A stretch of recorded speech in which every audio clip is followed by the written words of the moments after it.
Alright, so we're here in the garage. It's actually pretty chilly, so I put on a little sweater here. But we're here in the garage, and you may be asking, why do you have a towel down? Well, this is white, and I don't want to get it scratched, so I don't want to put it on a hard surface to scratch it. So I'm preserving that by putting it here on this towel. You can use it, if it's a soft surface, you won't have to worry about it. So the tools that you're gonna need now, I don't know what this thing is called, but it's sold.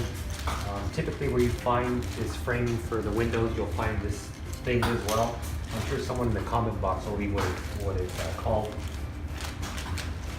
You're gonna need this rubber piece. This rubber piece is what sits inside here to hold tension on this and to hold it in place. And this is the tool you actually use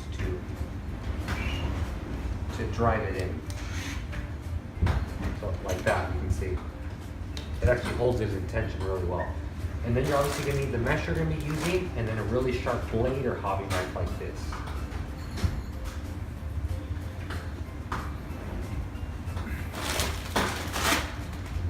So you're gonna have to get your mesh out,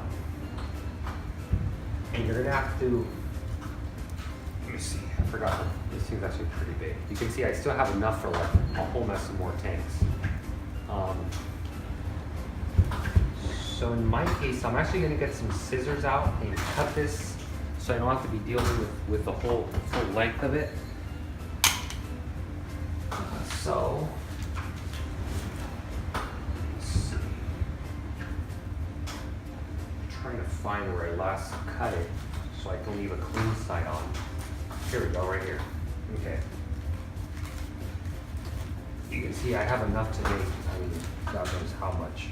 So you want to be sure you leave it longer than it is so you can have enough to tension it. So probably about a good, probably 3-4 inches longer. That'll be a pretty good rule of thumb.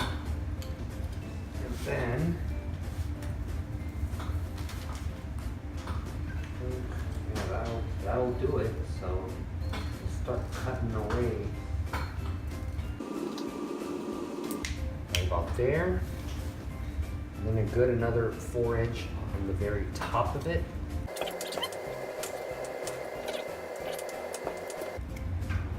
Okay.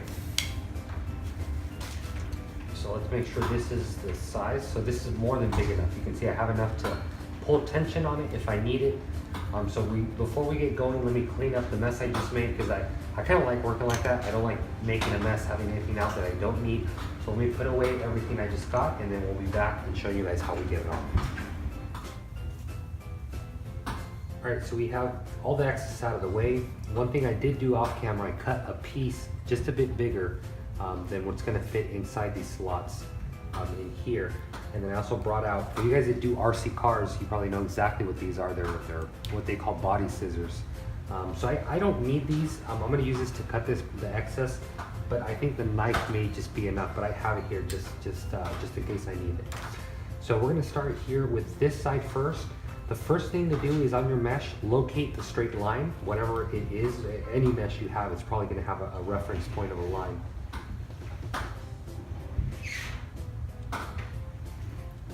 So once you have the line, you'll kind of hold it there, and then you'll bring this bad boy right in here.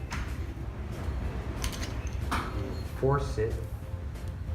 There you go. Oh, pop right out. So again, you come in. Okay. And then make sure you don't use your straight line that you created. In my case, you have to look down on it. In my case, it's right about here. And right now you don't need to pull tension on the mesh, at least not yet. You will have to put some tension, but it's actually a lot less than you may think. Make sure they kind of line up.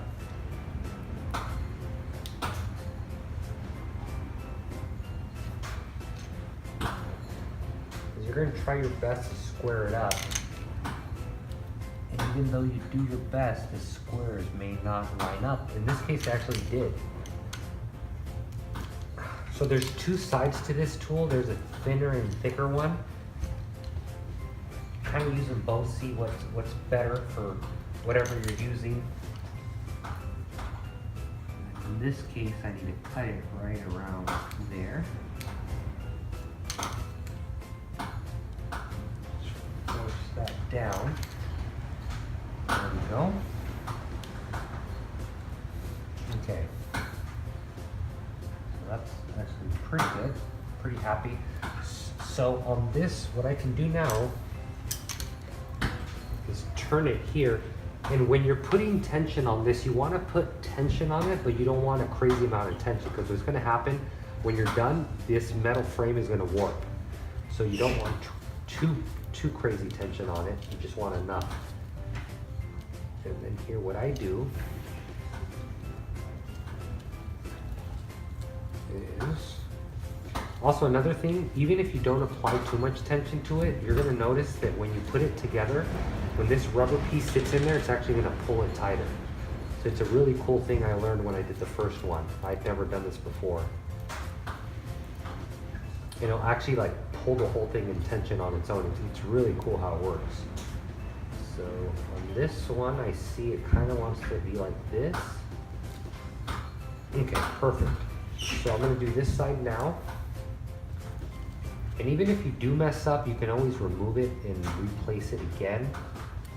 But right now what I'm doing, I'm trying to make sure the lines line up.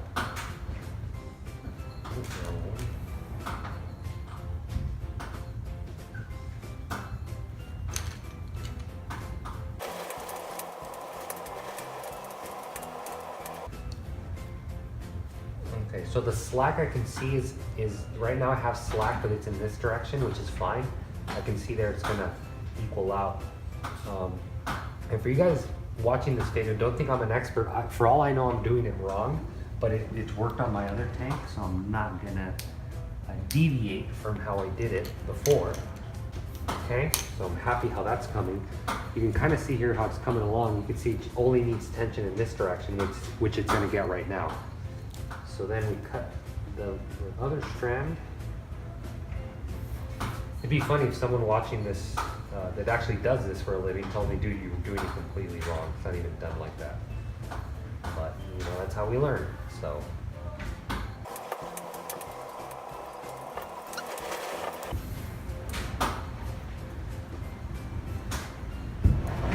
Like I said, even if you mess up, you can always go back and redo it. You can take all these out and, you know, and start over again. Look, we got a spider right there. Oh, there he goes. He's out. He's away. So again, this is actually looking really nice. So now I already feel this has more than enough tension, so I'm not gonna. I'm gonna try not to pull tension on it, because I feel it has a decent amount right now already on it. Hopefully it's not too much.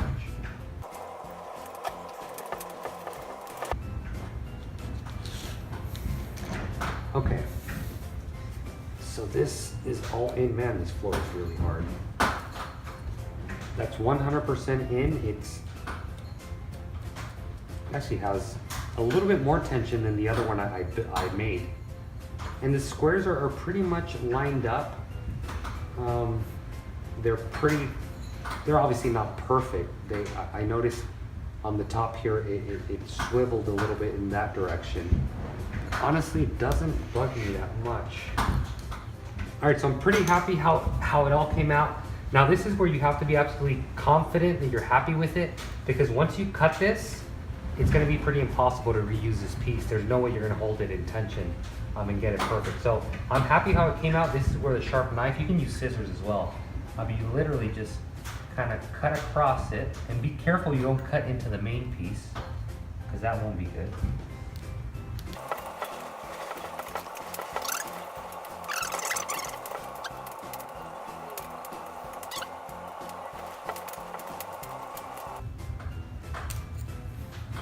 Okay, there it is.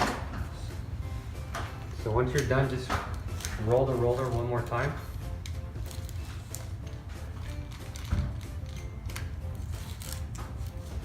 And you are 100% officially done. So we'll go install it on the tank and then we'll end this video. Right now, hopefully it all fits and everything's right, because if not, we're gonna have to start over again. But here, you get to kind of take a look at the finished product. All right, everyone, so here is the finished product of the screen top we just made. You can see, here you can see a little bit better, there's a lot better tension on it. Actually, I know when right before this clip, I told you guys you actually can't remove it once you cut it and reposition it. I actually did. I had a little bit of slack here and I removed it, and it was actually really easy. So if you have a little bit of slack, you can actually pull more tension on it if you want. But I'm actually very happy. You can see here, it's not a super loose fit. You can see here from right to left, it actually doesn't even move. And I kind of needed this for the screw I was mentioning earlier. But you can see here, it actually came out really, really nice. I'm super happy with it. Really no complaint whatsoever. So now this, you can use this to make a screen top for any tank out there. I don't care if you got a rimless, pretty much whatever you have. You can almost guarantee that you can make it, obviously measuring your dimensions right, and you don't have to worry about any fish jumping out. And the really nice thing is you can see now that I have it fully assembled, this not only allows a lot better circulation, but light will penetrate a lot easier through these bigger blocks than if you can imagine if they were smaller blocks.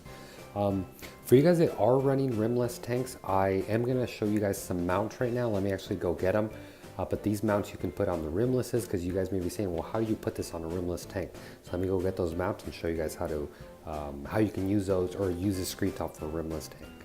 So for a rimless tank, these are actually the brackets you would use. This part here would go on the tank, and you can see this slip here. It would kind of go like this. This piece here is where this would mount. So you'd get 4 of these, and you'd be able to mount this to a rimless tank. Now these here, you got to make sure the dimension here, this one I think is 10 millimeter. So make sure it's the proper dimension for your tank. And these I got at BRS.com, bulk reef supply. I'm sure we all know who they are. So that's where I got this. And I actually saw them on Amazon one time when I wasn't looking for them, but I did stumble across them. I'm not sure what they're called, but if I do find them, I'll be sure to leave a link in the description. But I really hope you guys found this video useful. I know it's a little bit longer than normal. But that's typically how my DIYs are, because I like to go into depth and make sure that if you're someone that has no idea how to do this, that after watching my video, you have an idea and you feel very comfortable and confident in making one of these. So I really hope you guys enjoyed today's video. If you guys have any questions, comments, or concerns, you can leave them down in the comment box below. In the description, I'm going to have all the links that I'm able to find, so you guys can go to the links and check them out. But that's pretty much it. I think I covered everything. Like I said, what I didn't cover, leave me a comment on the bottom. And also, if you have any questions, leave it there. If you guys aren't following me on Instagram, be sure to check me out. It's eat_sleep_reef_. I also have a link in the description on that. But for you guys watching this video and saying, well, if you're removing the top, well, what's going to happen to the tank? Well, that's going to be a story for another video, and actually have a lot bigger plans for this tank. Like I said, we're going to save that for another video. So that's going to be it for today, guys. Hope you guys enjoyed today's video. As always, thanks for watching. Happy reefing. Go get the list ready. I have it ready. Okay, well, let me just finish the video. I'm already done. I'm just going to end it right now. All right, I'll go get you right now, Mama. I'll be there. Babe, I said I will be there. Don't get Papa mad. Damn, I can't believe I'm recording all this shit.